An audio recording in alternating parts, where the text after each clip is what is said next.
So for part two, let me ask you a question. How many of you have heard of Sacha Baron Cohen? Okay. I was going to say, in case you haven't, Cohen is a comedian best known for the character Borat. Currently, he's featured in the Showtime series, Who is America? And in this show, Cohen's character interact with unsuspecting people, sort of in a documentary style, who do not realize that they are being set up for a comic situation. So in a recent situation, Cohen introduced the fictitious idea of the Kinder Guardians, a plan to provide children as young as 3 years old with firearms.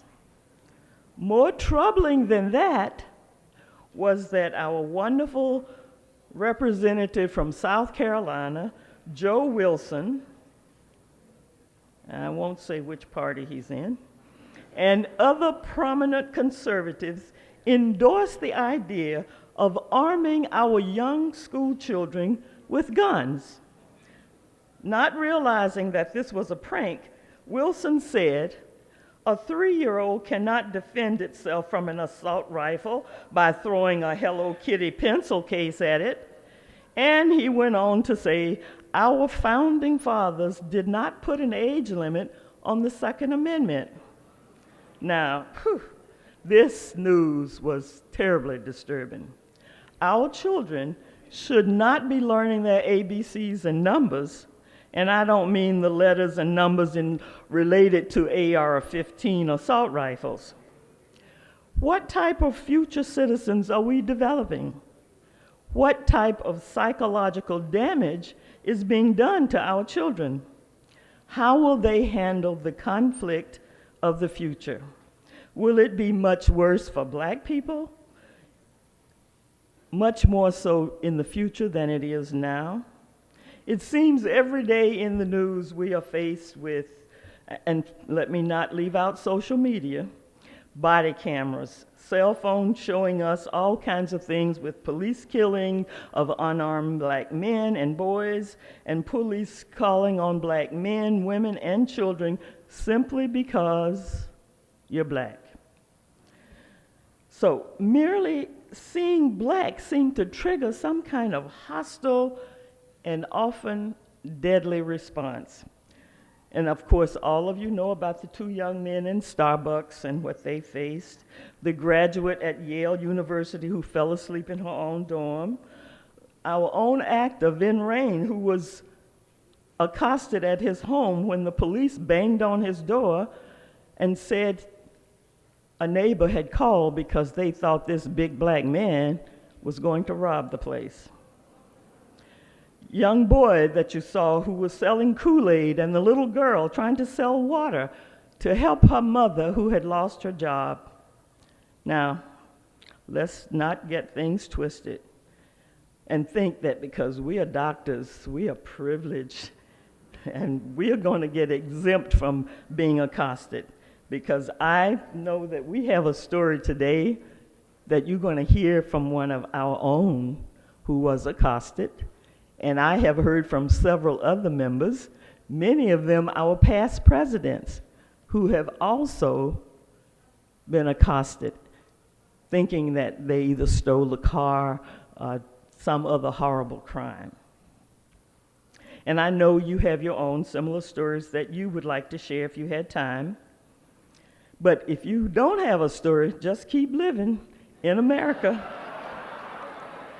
One day, you too will have a story.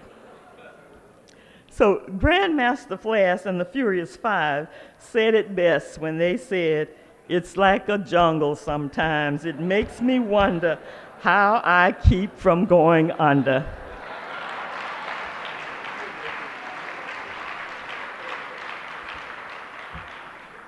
So what happened when all they see is Black is what we're going to hear in this next panel. So let's enjoy the ride.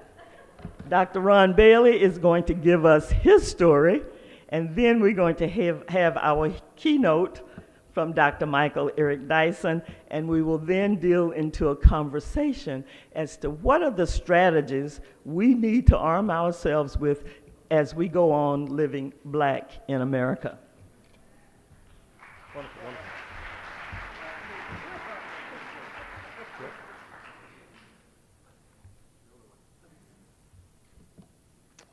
All right, let's get this up and going. So police brutality and minorities and public health. I think we're up to go. So good morning, good afternoon. I'm Rahn Bailey, President 113 NMA. Thank you, Doris Brown, our current president, very much for giving me the opportunity to share this story. She and I spoke a little bit this year about a book I wrote on gun violence, and she mentioned we'll talk a little bit today about police brutality. I'll share with you a few slides I put together on police brutality, and then a little bit about a personal story that I unfortunately experienced this year. Then we're going to have, I think, some ongoing discussion with Mr. Dyson. I'd share that first and foremost, this story I think is a bit humbling and disheartening, but the reality is it's humbling particularly because I actually ended up in a good way. As I shared with her, I'm alive. And I think I'm most saddened by the reality that I've had scenarios with patients and others, stories we're all aware of, where young black men don't end up nearly as good as it worked out for me. So you appreciate, I think, how serious I think these concerns are. Part of why the room is packed when we discuss these things. And I think groups like ours recognize the need to try to find some solutions to these concerns. A little bit about police brutality in the U.S. We define it as the use of excessive and unnecessary force by police when dealing with civilians, particularly I think in underserved communities. It's excessive use of force defined as a force well beyond what would simply be necessary to handle that particular situation. Nerve gas, batons, pepper spray, guns used to intimidate or hurt civilians are common weapons in police brutality. The numbers: 626. Number of people killed by police from January 1 to July 9 this year. 197. Number of black and Latino identifying people killed are 32% of total killed in these settings. 23%, the percentage of excessive force misconduct reports in 2010. And black Americans numbers twice as likely to be unarmed when killed in police encounters than Caucasian Americans, as indicated. Unarmed victims of police killings are more likely to be minorities. I think most of us are aware of this, but that the numbers are twice as likely, I think, still are pretty shocking. It was particularly key, I think, in groups in these settings, is that often when you have a discussion like this in a variety of professional settings, what very often the retort may be is that perhaps that's actually classified by SES status. No, it's not. You can be middle class, you can be professionally educated, you can live in suburban communities. Still, the numbers are disproportionately adverse for the African American individual. And police are half as likely to be convicted and incarcerated as civilians. Read some data here just recently that there's actually even data increasingly now that there is retribution in black communities when there's a police killing.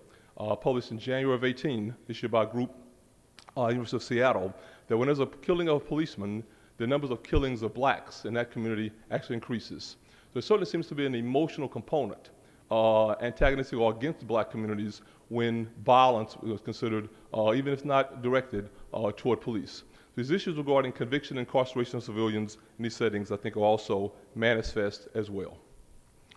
Brutality is also, we acknowledge, as a public health concern and a substantial healthcare concern. So as I've said throughout the entirety of my career, I'm a psychiatrist, for those who don't know me, when healthcare concerns are key and relevant, healthcare professionals like us should be involved. And I think psychiatrists have a particular role to play and a voice, I think, to be heard. As the bullet points out, police brutality is a social determinant of health in our community. The 4 effects of police brutality that link to excess morbidity: fatal injuries that increase population-specific mortality rates, adverse physiological responses that increase morbidity, racist public reactions that induce stress and stress-related morbidity concerns, and integrated oppressive structures that cause systemic disempowerment that again further disenfranchise communities. Brutality is not limited to fatalities. Very often morbidity or disease-related concerns are most substantive. Non-fatal or non-death-related violence can have long-lasting mental, emotional, and psychological impacts. Things we see in psychiatry and psychological concerns all the time, but I think things you're going to see in all forms of primary care and healthcare-related concerns regularly. in both victims and throughout their overall concerns about their communities. We just very often see it and blame it on all other forms of difficulties, I think, throughout our communities.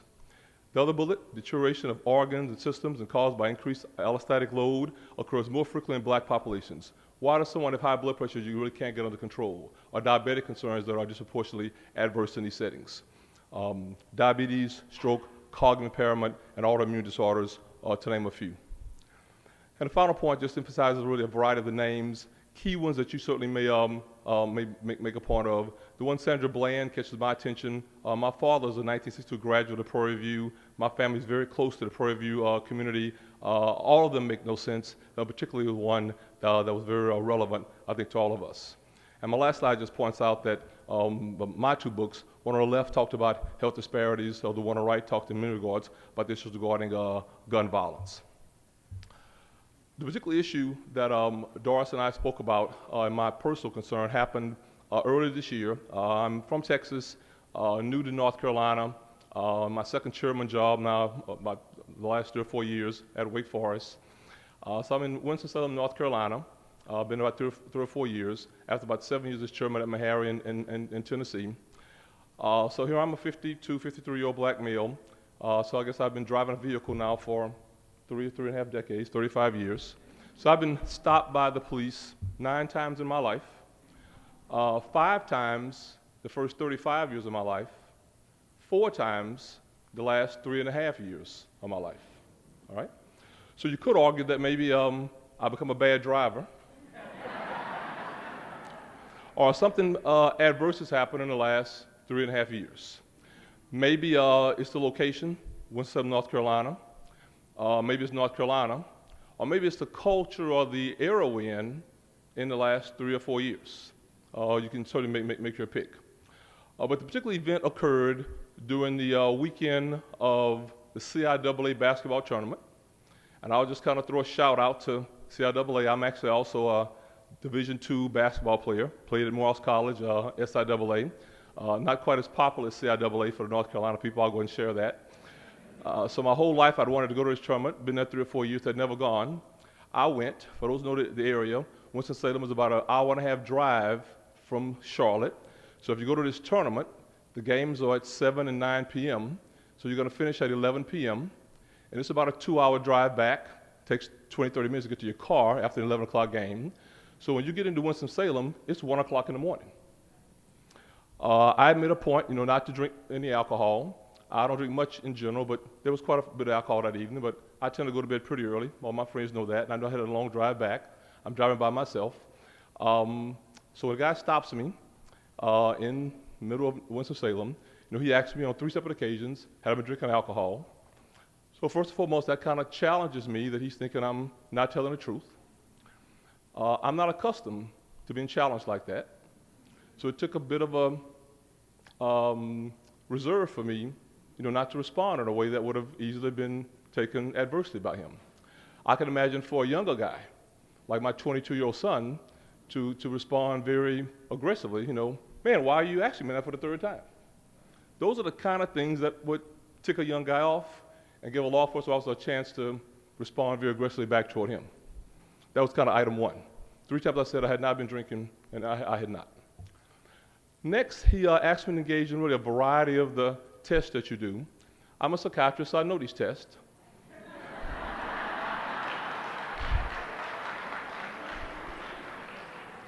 And I think you all should know these tests, because there are certainly some tricks to pass them. There are also some tricks to make you fail them. And he used every one of them. And many people would have failed them, and it would have been trickery that would have made the person fail them, and it would have been unfair. So I'm thinking, as this is going on, it's clear if somebody had been drinking a lot of alcohol, the police are right to want a person who's full of alcohol to not be on the streets. I get that piece. But they are very much not right to have somebody who's not been drinking and to trick them into an adverse circumstance and to be arrested unfairly. And that is just loathsome and unacceptable behavior. And I had very little opportunity then to capture it. I didn't have the camera, he did. I didn't have a setting where I could ask him for his name or whatever, but at that moment I felt as powerless as I could to in the circumstance or to put him up under some degree of secondary control. And I can imagine that then how so many other younger persons or persons with less theoretical power in a setting would feel. Number two. Third is also interesting and unique because I recognize then how often in my life, as many of yours, I have the benefit of the value of power in these settings. I'm a physician. I walk through the hospital all the time with a white coat on. I get a lot of deference. I have the white coat on, there's security, there's law enforcement. I do a variety of other things where people interface with me in a variety of ways. They call me a doctor. I'm 50 years old, so I get treated differently than when I was 20 and my son was 20. None of that existed. At this moment, I wasn't a doctor. I wasn't a grown guy. I wasn't an educated guy. I was just black. And boy, he made me feel that way. And I don't feel that way a whole lot. And I remembered it. And I could tell very often how so many very small encounters in this engagement were settings where there was opportunity for me to do or say something where he would have had opportunity to do that quick little thing they do and they grab you and swing you around and the person probably feels pain and they say you were resisting arrest and then there's a fight. I mean, you could just see it happening surely all in due time. So as I mentioned to Doris, these things didn't happen. I kind of got through it. I wasn't arrested. I wasn't harmed. All 4 of these events that happened in 3.5 years, I wasn't arrested. This is the big one that happened just in February or March, what have you. But it's just a story I thought I would share because it probably is something very different than just us watching on television when there's a bad event and the police are not charged. We also, this keeps happening and blacks are being harmed or killed. But it happened to me so directly, made me feel like there's some way I need to figure out a way to have some, if I don't have some ability to try to stop this, who does? Is the point. Thank you very much.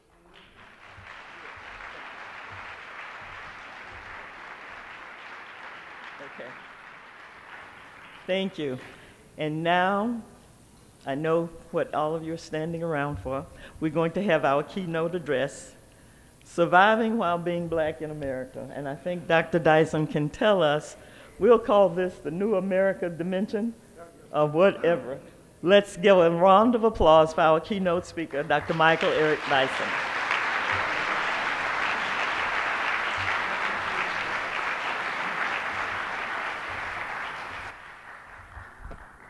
Thank you so much, Dr. Brown. I know she's military, so it's going to be a tight ship up in here today. I'm usually a lot looser, but I'm scared. Black women tough anyway, but a black female doctor. It's a beautiful thing. It's great to see all of you all out here today to hear such powerful stories and testimonies, meeting the incoming president and then your standing president. We ought to have a black president who's a woman running this nation too. Right? Now, before I get started, I'll say there'll be a couple of curse words, but I'm just quoting them. It's not me.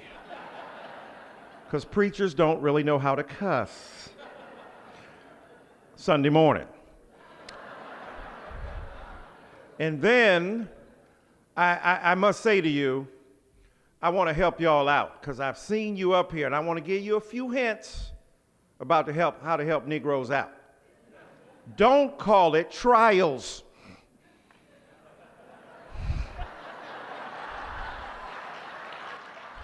Negroes do not like trials.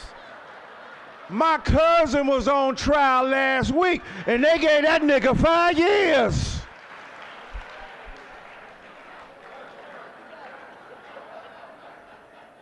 Call it clinical experimentation with sustained curiosity.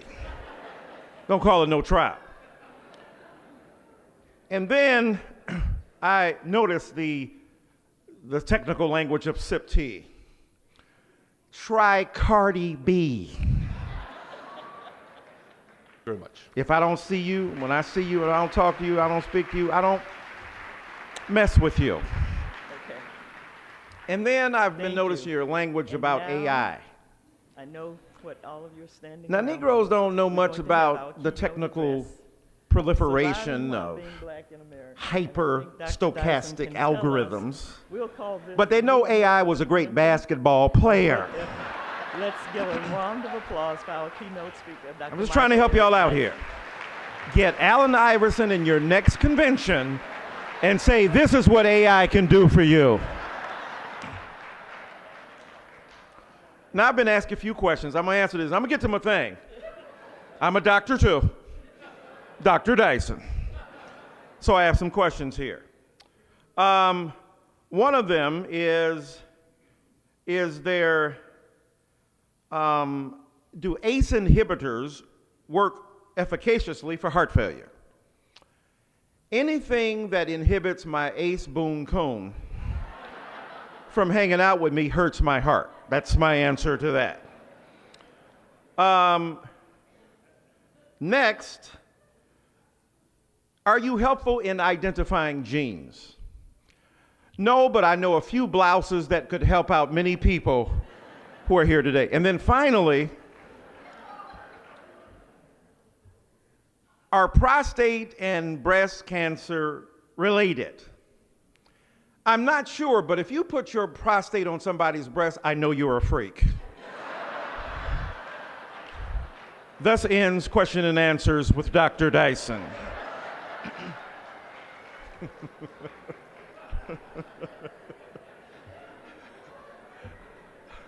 My son is an anesthesiologist, which is ironic because I try to keep Negroes woke. I'm gonna get to y'all. Accountants are the worst. Black doctors, I love y'all. Because as Dr. Bailey just indicated,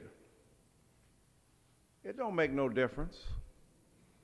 You know psychopharmacology, neurological derivations of certain chemical processes where planaria transmit knowledge based upon that chemical, mitochondrial, and any other biophysical phenomenon you can cite. You a nigga. That's a clinical phenomenon I want to detect today. Niggophobia. Now, everybody except white people repeat after me. I don't want to get the white folk killed up in here today. Don't get happy. He said nigga. That you, yeah. There's going to be a clinical trial on your butt outside. They're going to have to take you to a clinic after your trial and tribulation. Dark nigga, light nigga, field nigga, house nigga. I'm not black, I'm OJ. Okay. Right? And so, in America, regardless, or as the brothers in the street would say, irregardless,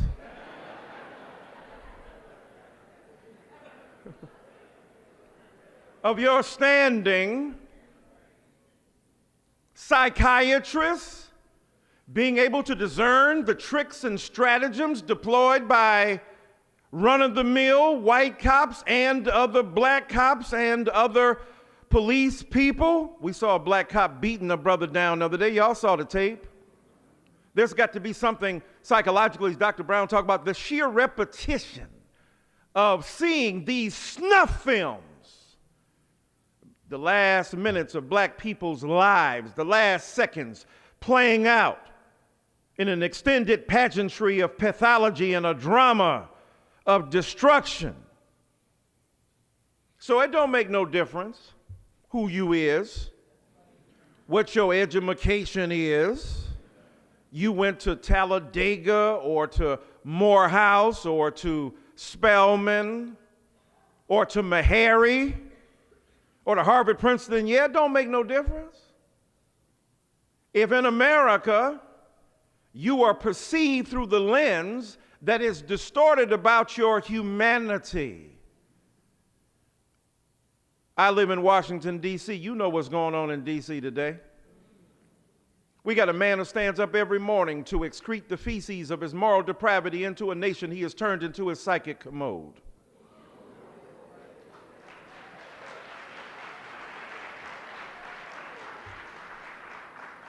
Now let's be real, he just mad he ain't the Negro who came in before him.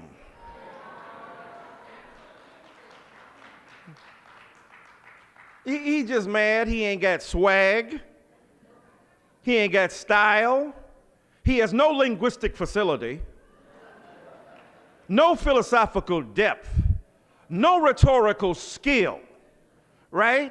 He basically got 25 words he working with. Sad, bad, bigly, right? See Dick run. No, literally.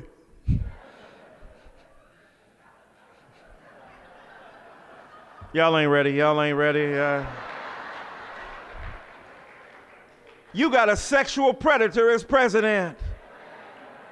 And trying to blame rap music for your ills, like hip hop told me, hip hop ain't told you to grab nothing, right? Even listen to the notorious B.I.G. For some of you doctors, you got through medical school on Biggie. I used to fuss when the landlord dissed us, no heat, wonder why Christmas missed us. Birthdays was the worst days, now we sip champagne when we damn right I like the life I live, because I went from negative to positive. And if you don't know,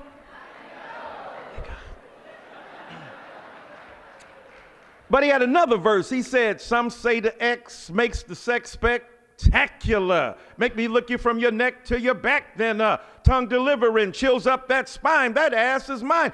If it's all right with you, we lovin'. That is affirmative consent. You got these white guys out here mad now. Jordan Peterson in Canada, their patron saint, incel, right? Vulnerable because they get rejected by women. Get game. Don't go shoot up the cafeteria. Learn how to talk, right? I was in the elevator the other day. I know Me Too is a dangerous moment right now, so be careful. Lord have mercy. But this older black man was in the elevator, and he turns to the woman. He says, my compliments to your hairdresser. That's an old school pimp.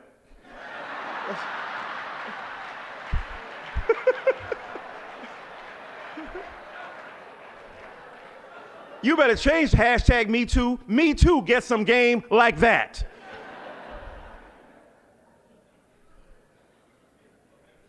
And so we're living in a culture of rampant sexual violence against women, living in a culture of racial harassment. Believe women, yes, believe black people too. When we be telling you the stuff that's going on and you don't be believing us. And the same white woman who is suspicious of you at Starbucks might be suspicious of you because you a Starbuck. Let me warm up a little bit. Becky and Shaniqua got a lot in common, and a lot they ain't got in common. And I ain't trying to hate on here because I love all women of the world. I wrote a book called Why I Love Black Women. I wrote that book not because I don't love white women and Latino women and other women. I love all women. I'm constructed that way. There's a physiological phenomenon deeply implanted into my own subconscious that responds to the feminine allure and the psychic entrapment of seductive possibilities to which I am exceedingly vulnerable. So,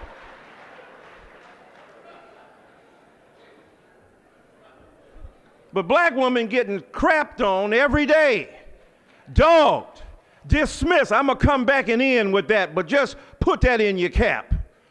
And so here we are in American society wondering about how to survive while being black. First of all, recognize you is black, right?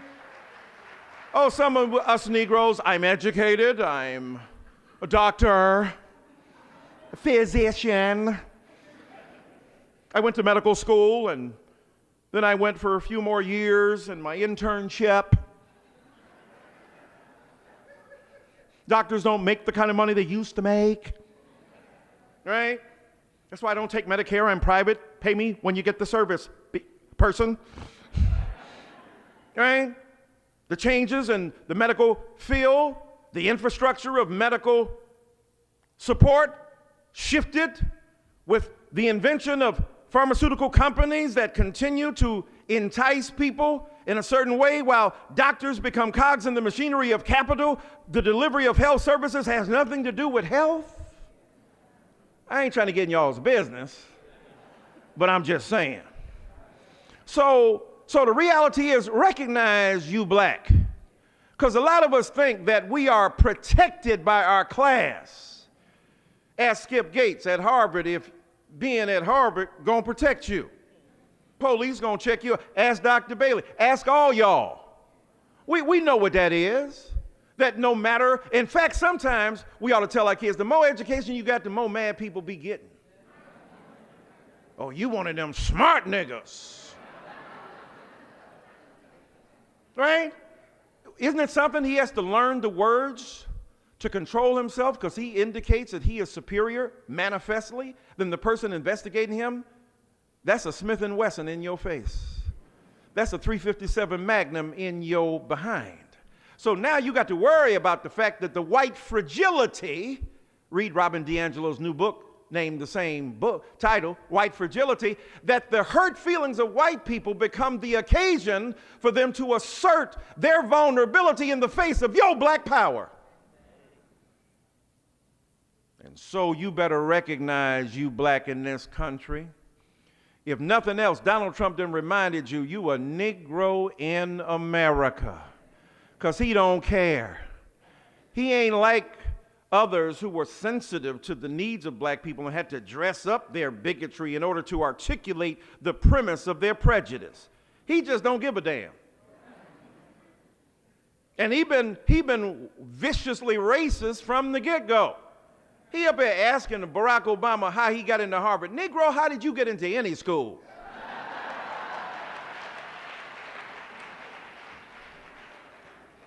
White people are confused. I'm making him an honorary Negro. Negro is a semantic placeholder for an opposing object. How you even get, and you mad at Obama? I wish Obama would have come out sometimes a little bit more angry, right? He had to control himself too. He had to do the same thing Dr. Bailey had to do. He had to understand what he was dealing with, except he was dealing with millions of people, 300 million. A lot of them was mad because he was the president. So he had to bite his tongue. He had to go, or the reason he had so many hiccups in his rhetoric is because he had to wait every word. Because you know what he wanted to say sometime. Like, let me be his anger translator for a minute. Oh yes, you remember that, not the ultimate, but the penultimate State of the Union he delivered. When he says, I have no races to run, and the white Republicans were clapping because they were glad, and he said, look, that's because, you know, I won twice, I beat you twice. You know what he really wanted to say? Look, bitch, I ain't got no more races to run, because if I did, I'd whip your white ass again.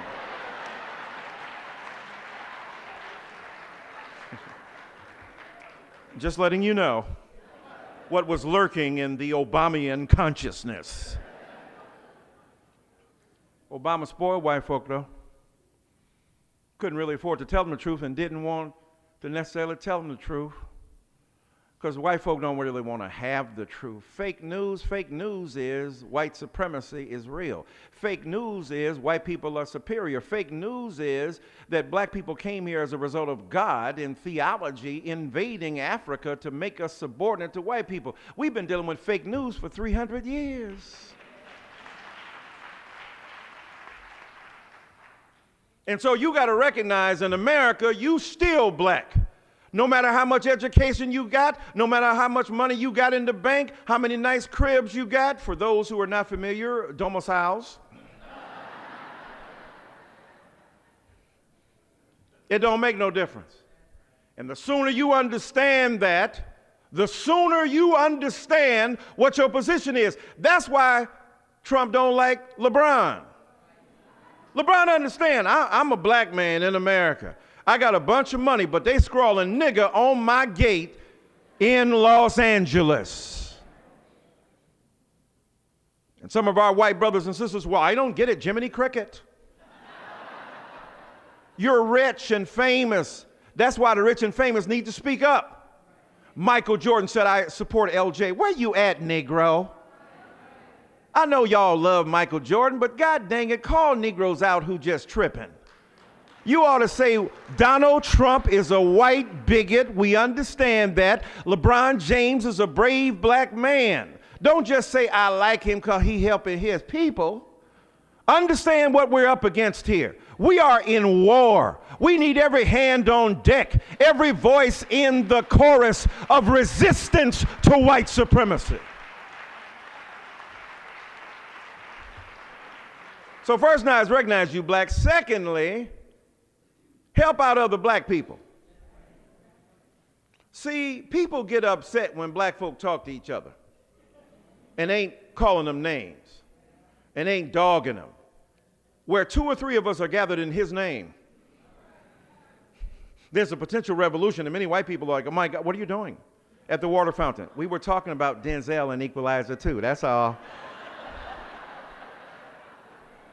Denzel did his part. They had one book, he said, I'm gonna put in Ta-Nehisi Coates between the world and me. Hope y'all synced the movie. If you ain't, I'm telling you what's in there. So I'm saying that's his role. Everybody got to play their position. You got to help other black people. Now, you already knew these studies out that doctors, when they see black patients, they don't even treat us the same. Got the same daggum disease, can't even get the same medicine. Because if you are, what makes you think that white doctors are somehow impervious to the bigotry and prejudice that pervades the culture?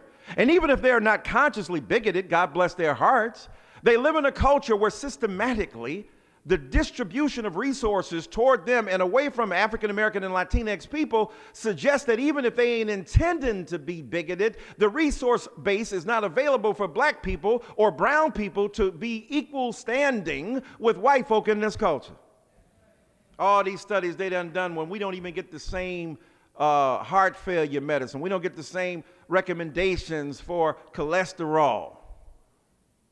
I'm here with y'all, I'm conscious of my cholesterol numbers. Trying to reduce them. But the point is, you can't even get the same recommendations from your doctor. And doctors are like gods to so many of us. And some of y'all, I ain't saying the ones in this room, but other your colleagues, exploit that. They just did a study. Doctors spend about so many seconds explaining to people what their condition is and get mad if they be asking questions. Like, you supposed to take my word. I know what, if you knew everything, there would be no such word as etiology that is unknown. Like a lot of shit y'all just don't understand. And you just making up explanations. Well, in the gap of knowledge that we have, the tendency toward viral communications of disease processes suggests the presence of something that may make, you don't know. Chronic fatigue, you don't know. If it's a viral disease, you don't even think it exists. You think it's in somebody's mind, and then you do tests 25 years later to see that there was some kind of biological marker to indicate that there was some phenomenon of disease process that you didn't understand. So be a little bit more humble. Black people get disserved, mistreated by a medical establishment that has already dehumanized us. And your role as doctors especially ought to be able to combat that. You got to sit a little bit longer with Shaniqua and them. You got to sit a little bit longer to explain process. You know, black folk used to use the emergency ward as medical therapy before the invention of national health care. But by that time, the disease has so progressed that intervention is much more complicated. So as doctors, you got to understand the maldistribution of wealth and how that underserves your underserved community. And understanding how you help other black people, you got to use your platform, your prestige, your knowledge, your esoteric knowledge, your base of authority in defense of vulnerable black people who will never have doctor in front of their names, MD after it. And so that alphabet soup that you enjoy, Always remember to deploy it in defense of somebody else. Some of y'all, your mamas didn't know nothing about no medical books. Y'all came straight from the country. Some of you Negroes from the hood, they don't even know nothing about the kind of stuff you study, and you were amazingly capable of, because of your intelligence and diligence and hard work, to get out. Don't forget them. Be a Trojan horse. You know? Somebody invites y'all in, y'all say all the right words, the technical words in the first 10 minutes, and then, like Dr. Brown, break out Grandmaster Flash and the Furious Five on them. Like a jungle sometimes. It makes me wonder how I keep from going under. Broken glass everywhere. People piss on the stairs, you know they just don't care. Right, that's what I do. Light-skinned, curly-haired Negro with glasses, you know the prejudice. That's just among Negroes. Turn to your white neighbor and say, we'll tell you about that later. I get in some places, I got a PhD from Princeton. They think I'm a smart Negro, I is. Multiple languages, deploying them in the context. When I need to talk about the insurrection of subjugated knowledges, I do so. When I need to talk about niggas, I do that too. I know some of you are not familiar with that, not comfortable with that. I say that because I remind you that's what they're calling you behind your back. You better understand what you're being demonized as. The linguistic facility that they deploy in your face does not match the vehemence and the nastiness and the brutality of what happens behind your back. That's why you got to be a Trojan horse. So when I roll up in there, yeah, I'm going to say all them good words, but I'm going to remind them of who Snoop Dogg is too, falling back on that ass. What a hellified gangster lean. Getting funky on the mic like an old batch of collard greens. That's right, turn the lights out.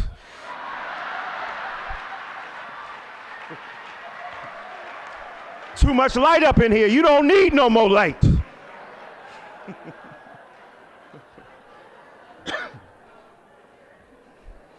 If you were seeing Jay-Z and Beyonce, it wouldn't make no difference. And so be a Trojan horse when they wheel you in there. Speak the king's English to the queen's taste.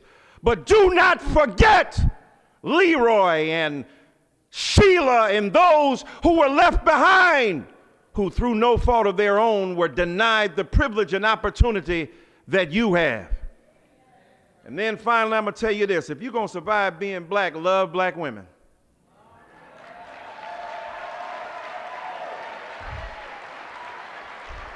I'm almost done.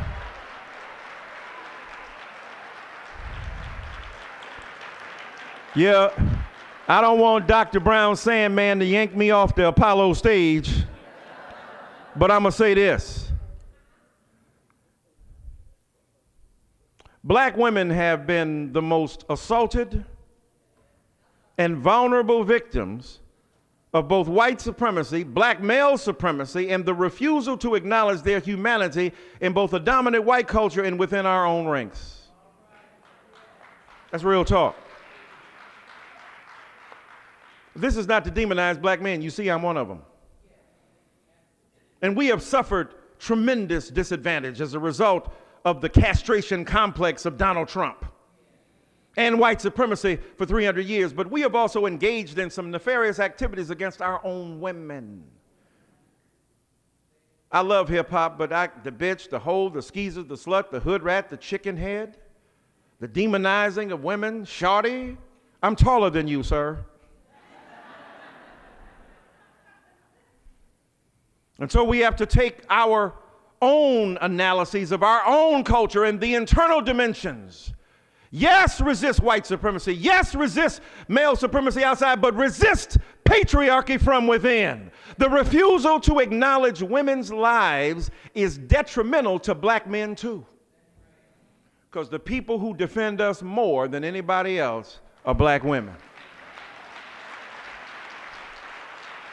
And here's the thing. Black men don't often return the favor, right?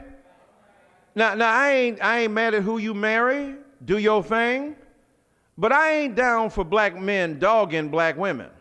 Now you can choose who you want to be. If you and this microphone can get together, marry her and have kids. Hey, I like you. I like you too. Why do you like me? You amplify me. But as I end, I'll tell you this. If we protect, love, and nurture, support, and admire and follow black women, it will be the key to our survival. Because black women done survive more mess, madness, and misintended craziness than anybody else in this country. LeBron tried to shout them out the other day and folk got mad. He said nothing like colored women. He meant women of color. Nothing more powerful. And then people, why can't it be everybody? Well, I don't know. Because everybody hasn't suffered similarly, sir, ma'am. And I'm not saying white women haven't suffered. They have, tremendously. That's why Me Too is important. But Me Too was invented by a black woman who for 20 years couldn't even get recognition for it. Black men, we have to understand that, in black women too, when we love, admire, serve, support, and nurture black women, we are saving the race. I was talking to a brother today, he said, I'm tired of black women. I said, why? He said, they're too bossy. They're too nasty, they're too bitter. I said, let's take them one at a time. He said, they're bitter.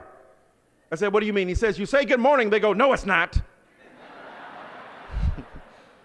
I said, maybe you made him bitter with your craziness. He said, I'm tired of black women. Why? Because they're too choosy. They don't want nobody like me. I said, there may be a good reason for that.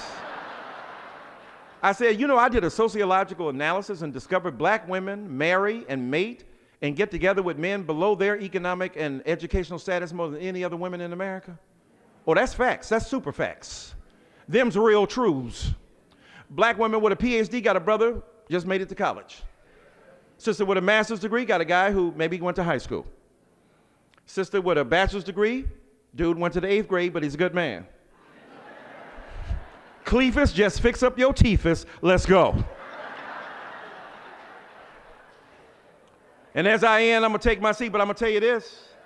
See, back in my day, I don't think we were better than anybody else. We had misogynists, we had patriarchs, we had men who hated women, but we weren't going to celebrate our pathology in public.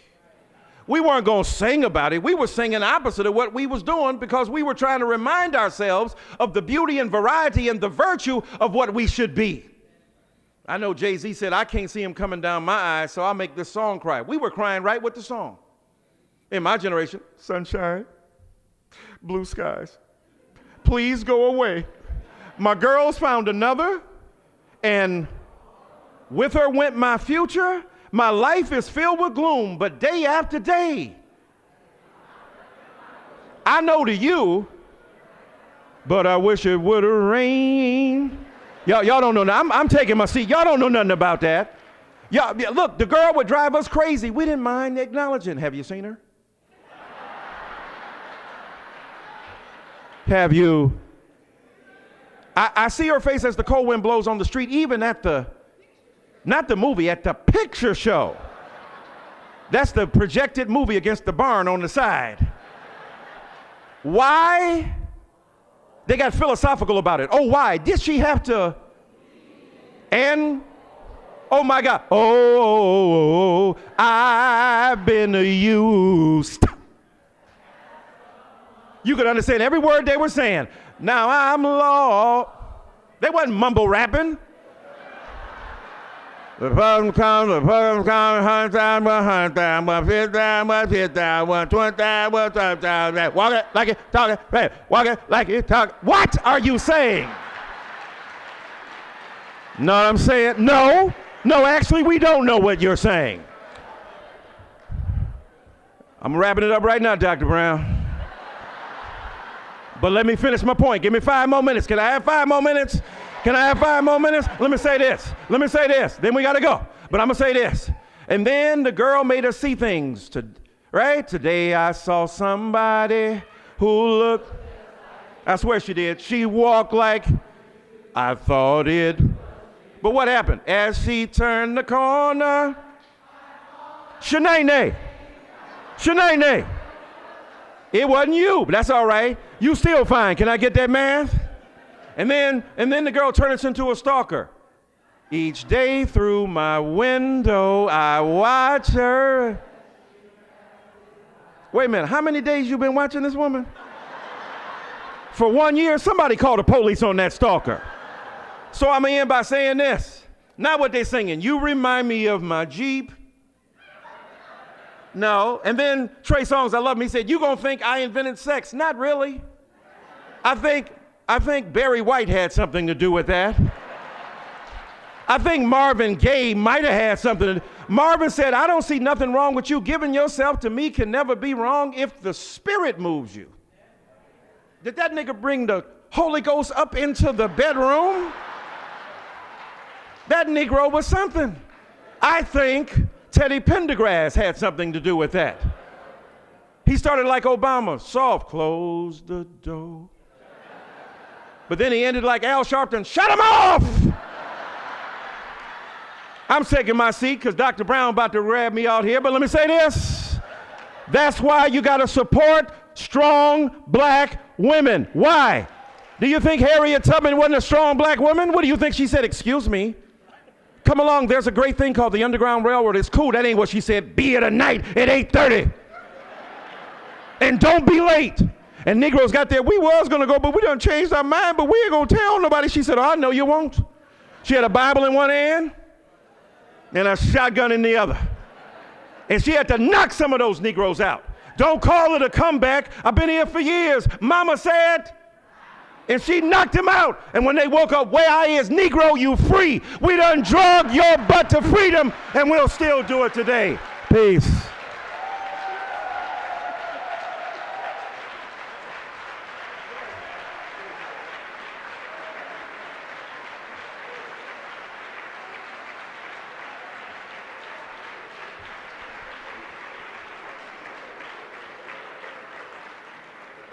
Thank you, thank you, thank you.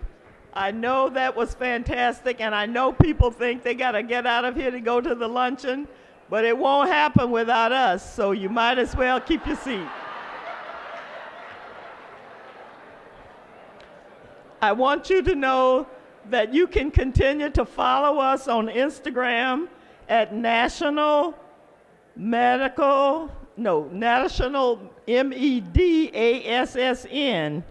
And again, you want to share this. How has racism impacted your journey in medicine? Also, if you really enjoyed all of this, you need to go out and buy Dr. Dyson's book.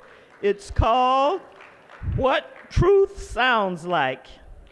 You heard some of it. Go out and purchase the book at your favorite place, like Amazon. Amazon. Okay, again, if you have one or two very brief questions and you've written it on a card, you might be able to pass it along, and we'll have a little conversation to answer some of those questions. And I think Dr. Bailey has a question that he wants to read. Yes, and there should be a mic in your chair. If not,